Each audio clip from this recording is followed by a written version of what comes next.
What if I told you an army brought down a fortress with nothing but a shout? A city sealed shut, its gates locked, walls so high, so thick, no force had ever broken through. Unshaken for generations, armies feared it. No one dared challenge it. But then came a nation with no weapons, no ladders, no catapults, just trumpets and silence. For 6 days they marched and said nothing. But then on the 7th day, what happened next would shake the world and echo for generations. This isn't just the story of a wall collapsing. This is the story of a promise fulfilled, a people led by faith, and a God who conquers without lifting a sword. This is the story of the Fall of Jericho.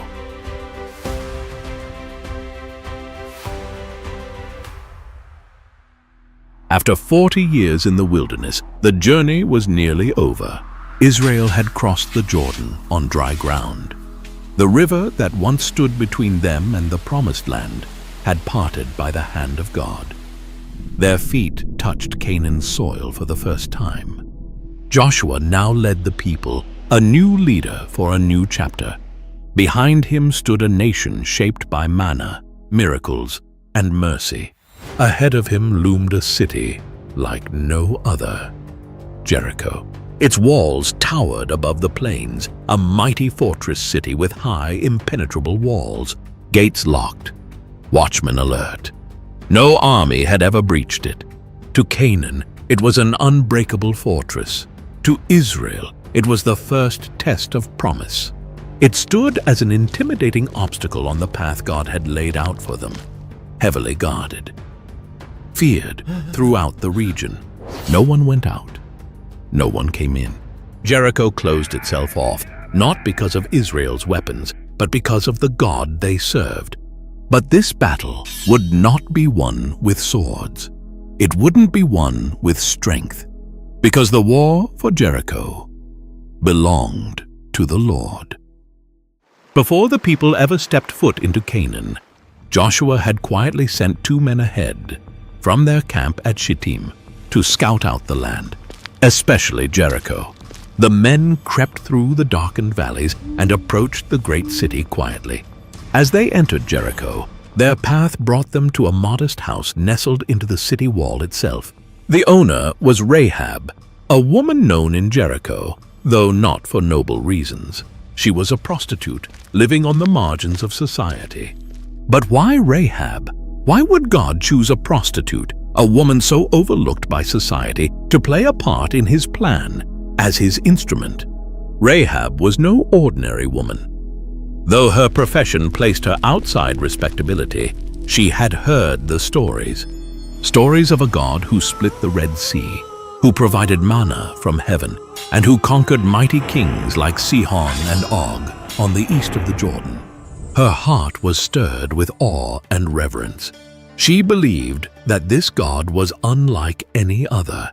That night, when the king of Jericho got word that Israelite spies had entered the city, he sent men to Rahab's home, demanding she hand them over. Rahab faced a choice.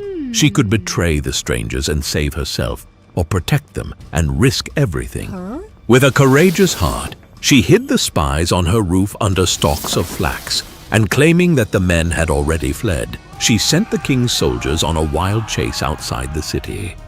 When the danger had passed, she climbed to the roof under the moonlight and spoke to the men. I know that the Lord has given you this land. We are all afraid of you. Everyone in this country is living in terror, for we have heard how the Lord made a dry path for you through the Red Sea. We know what you did to Sihon and Og. The Lord your God is the supreme God of the heavens above and the earth below. She then made a bold request. Please swear to me by the Lord that you will be kind to me and my family when Jericho falls.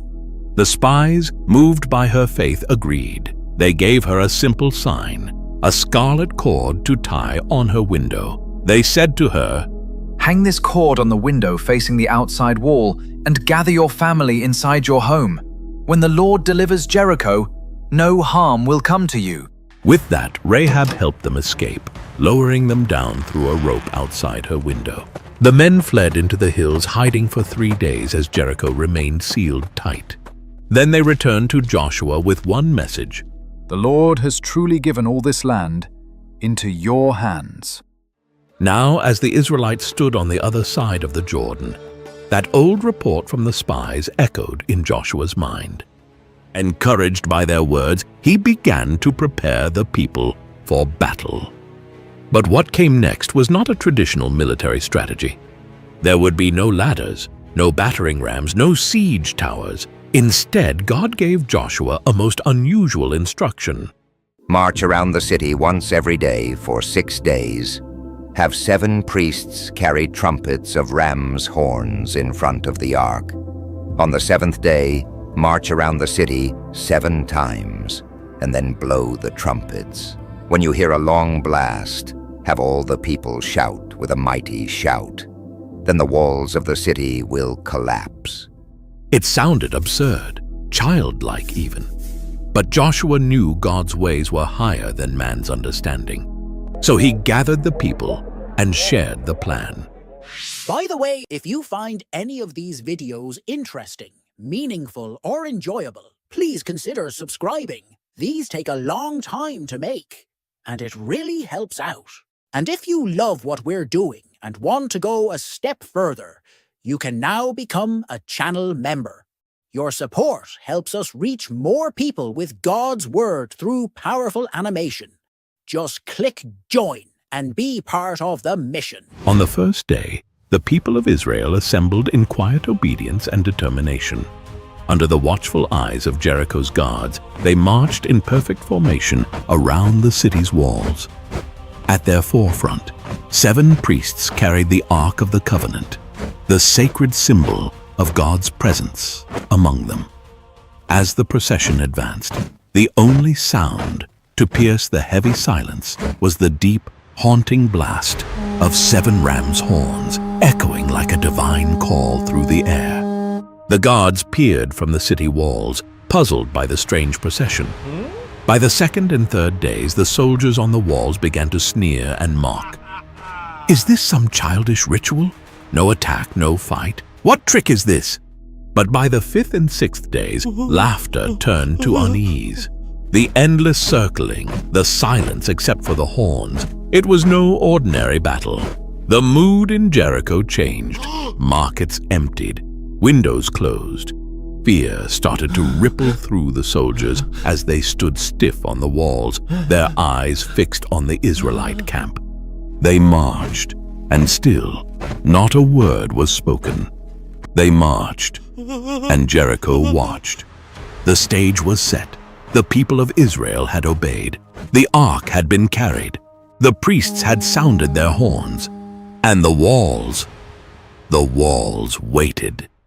As the first light of dawn crept over the horizon, the camp of Israel stirred with purpose. This was no ordinary morning. Today was the 7th day, the day everything would change. From the top of Jericho's walls, guards watched with wary eyes. Joshua walked among the people, his face calm, yet fierce with focus. The priests took their positions, carrying the Ark of the Covenant with reverence. 7 of them held Ramses' horns close to their lips, waiting for the moment. The people fell into formation behind them, all ready. The command was clear: march. And they did. Once, twice, 3 times, 4, 5, 6. From the walls, Jericho's watchmen no longer mocked. They stood frozen and terrified. Then came the 7th lap. The priests raised their horns and blew a thunderous blast. The signal. Joshua turned to the people, his voice rising above the echoes of the horns. "Shout, for the Lord has given you the city." And in that moment, they did. From thousands of Israelite voices came a roar unlike anything the city had ever heard. A holy battle cry, full of faith, fury, and fire. The earth seemed to tremble beneath their feet. The sound cracked through the air like a storm over the mountains. And then it happened. A groan, a rumble, a crack. The ground beneath Jericho shifted. The mighty walls, those thick, towering walls built to keep enemies out, buckled inward, as though pressed by the weight of the heavens. Stones burst like splinters, foundations collapsed, watchtowers crumbled into heaps of dust. Screams echoed from within the city. In seconds, Jericho's unbreakable defense became nothing more than rubble. Israel's warriors rushed in. The city, now exposed, fell quickly. But one house, one section of the wall, remained intact. The home of Rahab. Surrounded by her family, her parents, her siblings, even distant relatives, she held her breath. She had obeyed, she had believed, and now she could only trust. Then, two figures rushed in. It was them. The same spies she had once hidden under flax on her rooftop. Now they had come to keep their word. "Rahab," they called, "come quickly, come!" Just as they had sworn, the spies led Rahab and her family out of the city before the destruction was complete. Rahab and her family were brought outside the camp of Israel for purification. But her story didn't end there. She wasn't just spared, she was welcomed, adopted, brought into the people of God. Her past no longer defined her. Her faith did. The rest of the city was burned, and everything in it, except for the silver, gold, bronze, and iron, was set apart for the Lord's treasury, because this victory belonged to God alone. As the smoke rose over the ruins, Joshua turned to the people and pronounced a curse upon the ruins of Jericho. "Cursed is the man who tries to rebuild this city. At the cost of his firstborn, he will lay its foundation. At the cost of his youngest, he will set up its gates." The victory at Jericho was more than just a military win. It was a spiritual triumph. It signaled to all of Canaan that the God of Israel was with his people. Word spread like wildfire. Kingdoms trembled. Kings began to form coalitions, fearing the approach of Joshua and his God-led army. But for Israel, the fall of Jericho was a test of obedience. Had they tried to take the city by their own methods, they would have failed. But because they obeyed, even when it made no sense, they saw God move in power. For Rahab, it was a new beginning. She was no longer Rahab the prostitute, but Rahab the faithful, grafted into the nation of Israel. She would go on to marry a man named Salmon from the tribe of Judah, and together they would have a son named Boaz, the same Boaz who would one day marry Ruth. From them came Obed, the father of Jesse, who was the father of King David. And generations later, Jesus, the Messiah. Yes, think about it. Rahab, a pagan prostitute from a condemned city, became a direct ancestor of the King of Kings. Why? Because she believed, because she acted on that belief, because she hid the spies, hung the scarlet cord, and entrusted her life to the God of Israel. The story of Jericho is more than just a chapter from ancient history. It's a mirror reflecting the power of God, his unchanging faithfulness, and his quiet call to trust him even when we don't fully understand. God's instructions to Joshua and the Israelites seemed strange. Marching silently around a city instead of charging it with swords, shouting only when told. It didn't make sense by human logic, but their obedience, even when it seemed foolish, unlocked God's miraculous power. In many ways, our lives are like that today. How often do we face moments where God's plans don't add up, where the path seems unclear and our faith is tested? Sometimes He asks us to move forward, step by step, without seeing the full picture. In those moments, obedience isn't easy. It often feels risky, even scary. But just as with Israel, obedience is the doorway to miracles. The Israelites did not conquer Jericho by their strength or clever strategy. They won by the hand of God. Our victories in life over guilt, brokenness, addiction, loneliness, injustice, temptation, and many more are not won by might or power, but by the Spirit of the living God working in and through us. And then there is Rahab. Rahab's story shines a light on a truth that can change everything. No one is beyond God's reach. No past is too dark. No mistake too great. Rahab was a woman with a complicated past, living on the edge of society, yet her faith saved her. And not only saved her, but made her part of God's plan for redemption. She became an ancestor of the Savior himself.